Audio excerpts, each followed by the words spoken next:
जब से मैं पैदा हुआ 1970 जून 19 तब से मैं सिस्टम के अंदर बैठा। आज कांग्रेस के शहजादे ने एक बड़ा सच स्वीकार कर लिया। शहजादे ने मान लिया है कि उनकी दादी, उनके पिताजी, उनकी माताजी के समय जो सिस्टम बना।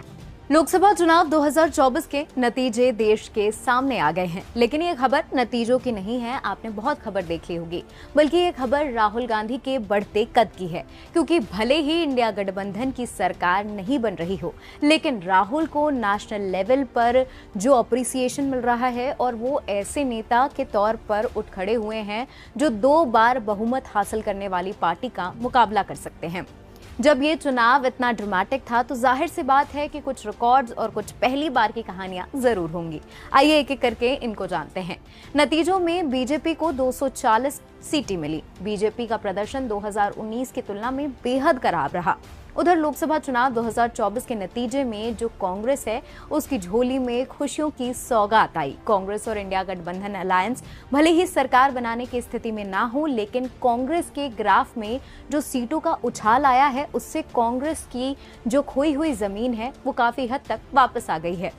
कांग्रेस के बेहतर प्रदर्शन के लिए राहुल गांधी और प्रियंका गांधी का जो प्रदर्शन का सिलसिला है वो जारी हो गया है। चुनाव ही नहीं, इस जीत से यूपी में राहुल गांधी का कद बढ़ा है। सबसे जरूरी बात, मां की विरासत संभालते हुए राहुल चमके और इतिहास रच दिया। राजनीतिक गलियारों में ये चर्चा तेज है कि राहुल गांधी की भारत जोड़ो यात्रा जबरदस्त चुनावी रैलियों के अलावा यूपी में प्रियंका गांधी की मेहनत के दम पर कांग्रेस को ऑक्सीजन मिल पाई है।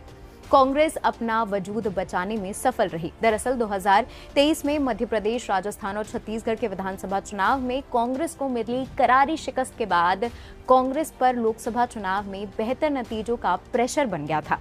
वहीं कांग्रेस के दिग्गज नेता भी तेजी से पार्टी से किनारा कर रहे थे। ऐसे में कांग्रेस का अस्तित्व संकट में आ गया था। और तो और सोनिया गांधी के राज्यसभा में जाने के बाद एक बार ऐसा लगा था कि रायबरेली से जो गांधी परिवार का रिश्ता है वो खत्म होने वाला है। नामांकन जमा करने से एक दिन पहले तक कुछ स्थिति साफ नहीं थी, लेकिन गांधी परिवार के गढ़ में सोनिया ने राहुल को जिस उम्मीद के साथ मैदान में उतारा उस पर राहुल खरे उतरे। मां के सपने को साकार करते हुए इतिहास रच दिया। आम चुनाव में न केवल मां की विरासत को बचाया, बल्कि प्रदेश में लगभग 4 लाख वोटों के अंतर से जीत दर्ज की और दूसरे स्थान पर पहुंचे। और इस सीट पर ऐसा पहली बार हुआ है जब जिले के हर तबके ने उन्हें मत दिया है।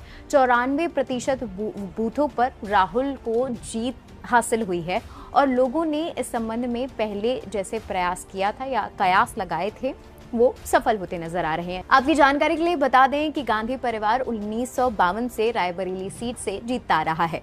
राहुल के दादा फिरोज गांधी, दादी इंदिरा गांधी और मां सोनिया गांधी पहले भी इस सीट से सांसद रह चुकी हैं। इंदिरा के पति फिरोज गांधी 1952 में पहली बार इस सीट पर जीत दर्ज की थी। इंदिरा ने सन 1967 से 1977 के बीच 10 साल तक इस सीट का प्रतिनिधित्व किया है। 1980 में इंदिरा गांधी ने 2 सीटों पर, जो उत्तर प्रदेश की रायबरेली और अविभाजित आंध्र प्रदेश में मेढक से चुनाव लड़ा था। दोनों सीट पर उन्होंने जीत दर्ज की थी। इंदिरा गांधी ने रायबरेली की सीट छोड़ दी थी और मेढक को बरकरार रखा था। 1980 के बाद से गांधी परिवार के वफादार अरुण नेहरू, शीला कौल और कैप्टन सतीश शर्मा ने 2004 तक रायबरेली में जीत हासिल की।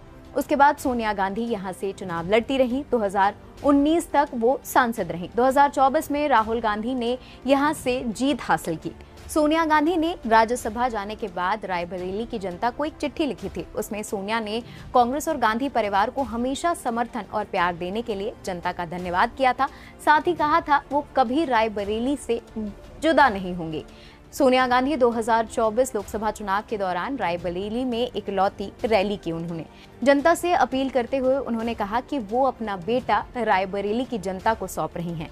ऐसा माना जा रहा है कि गांधी परिवार रायबरेली की सीट को छोड़ने के लिए राजी नहीं होगा। हो सकता है कि राहुल गांधी वायनाड की सीट को छोड़ दें। राहुल गांधी ने उत्तर प्रदेश की रायबरेली सीट से लगभग 3,90,000 और केरल की वायनाड सीट से 3,64,000 के वोटों के अंतर से दमदार जीत हासिल की। संविधान के अनुच्छेद 1012 के अनुसार कोई प्रतिनिधि अगर 2 सीटों से ज्यादा चुना जाता है तो उसे रिजल्ट आने के 14 दिन के अंदर ही एक सीट से इस्तीफा देना होता है। यदि वो ऐसा नहीं करता है तो उसकी दोनों ही सीट खाली मानी जाएंगी। बता दें, राहुल गांधी ने उत्तर प्रदेश की रायबरेली सीट से लगभग 4 लाख वोट और केरल की जो सीट है उसमें लगभग 3.5 लाख वोट से जीत दर्ज की है। तो ऐसे में माना जा रहा है कि वो रायबरेली की सीट जो गांधी परिवार का